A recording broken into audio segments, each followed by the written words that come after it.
Hi, my name is Joel Willison. I use he, him pronouns, and today I want to talk to you about the position of director. Just a note, this is my perspective and experience of what being a director is like. Just like with all the other explanation videos, reach out to people and ask what their experience is like, and then the more informed you are, the better prepared you are for the future. So, what is a director? A director is essentially... what is a director? A director is essentially the artistic backbone of a production.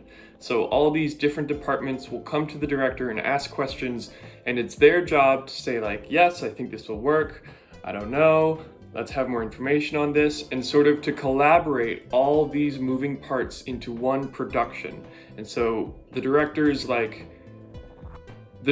most in charge of blocking, so that means like the physical action on stage, what the actors are doing. And there's a lot of different ways that directors could do that. They could do that through collaborating with the actors or coming up with preconceived ideas of what blocking should look like.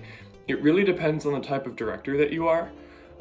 Some directors focus a lot on like the script, whereas others might focus a lot on the spectacle of the entire thing. That's up to you and your interpretation of what you want to do with the production that you have.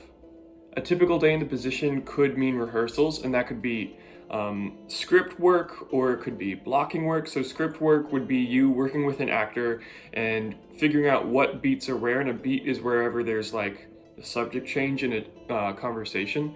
So that's really important to see who's driving the scene and who is taking control of the conversation and stuff like that.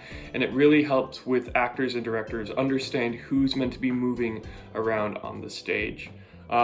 With blocking rehearsals, that's where you take all your script work and put it into the physical action of being on stage. So that's like, if you know that your intention when you say this one line is this, then you know that your action would be walking towards the kitchen or something like that. So you could have design meetings, and that's where all the designers along with you and your stage manager come together and you sort of recap where everybody is in their production or in their design ideas. And if they need any help, if people want to bounce ideas off of each other, and this is like a very collaborative part of like, well, what do you think is a good idea for how we can do this sound or something like that. So it's a place for all these creative minds to come together and work together for the production. And then you could be reading scripts. This is if you're trying to find like your next project. Part of a director is just reading scripts and knowing what plays you're interested in doing and having ideas for those plays. You could be in a technical rehearsal. For technical rehearsals, directors are really sort of there just in case they need to give an opinion on something. Once it becomes a technical rehearsal, that play is more of a stage manager's job and designer's job, because that's where all the technical elements are coming in. So lighting will be like, these are the different light cues that I've made for this scene. And then the director could say like, well, I think this one is really nice, and that's the vibe that we're giving off, or something like that. You could be working on your director's workbook for a production. Some people use a workbook, some people don't. And what a workbook is it's essentially a diary. So everything in that production will go into this like journal, and you can use it when showing designers or actors what you were thinking at certain points. And this is really helpful for me, like when I'm doing a first read through of a script, to just write, oh, at this scene I had this idea of this person like kneeling down in like a moonlighty look, and then I could go to the actor and say like, I think you should be kneeling down here, and then I could go to the lighter and be like, I think you should have a moonlighty look, and they'll be like, what the heck does that mean? And I'll be like, I don't know, but let's figure it out together. And then you could be thinking about the play. A lot of being a director is sort of tapping into what makes you connect to a play. You probably, if you're doing this outside of academia, you probably have another job that you're doing. And so you could just be doing your job and thinking about the play and thinking about life and how it connects to the play that you are working on. So the timeline of responsibility really depends on the type of production that you're doing as a director. There's a lot of different things that you could be doing. A reading probably requires the least amount of work.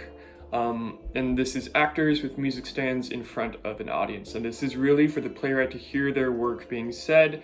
So for this, a director, you might need just like 1 or 2 rehearsals beforehand. You wouldn't really need much tech, if any. And maybe not even a dress rehearsal. So this is really just like, here's the script, we're gonna have someone read out the stage commands, and this is what it will sound like.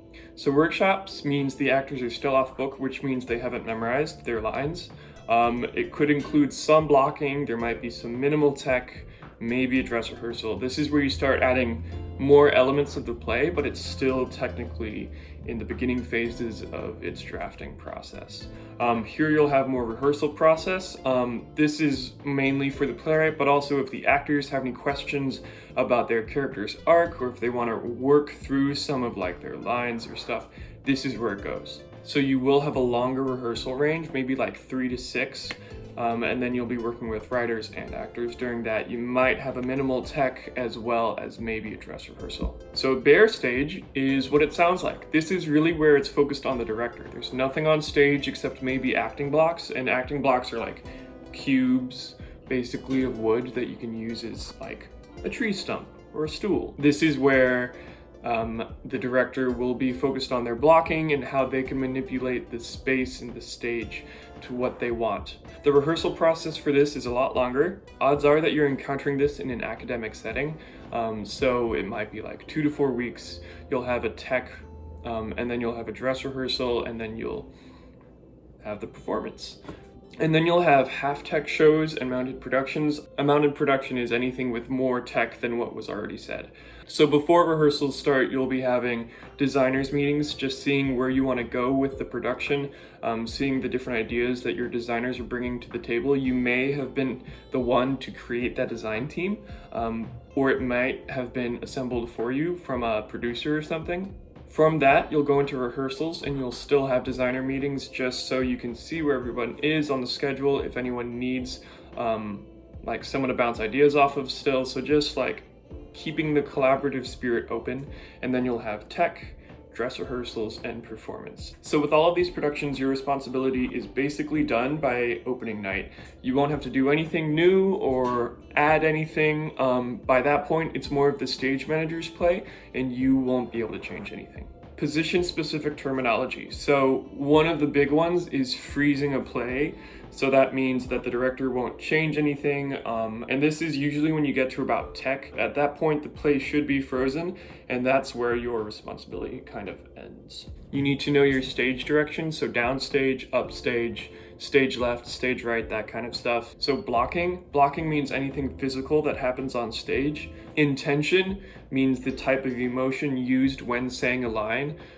So like to hurt, to magnify, to circumvent, something like that. And this really helps when directing actors on like, well, what intention were you saying when you said that line?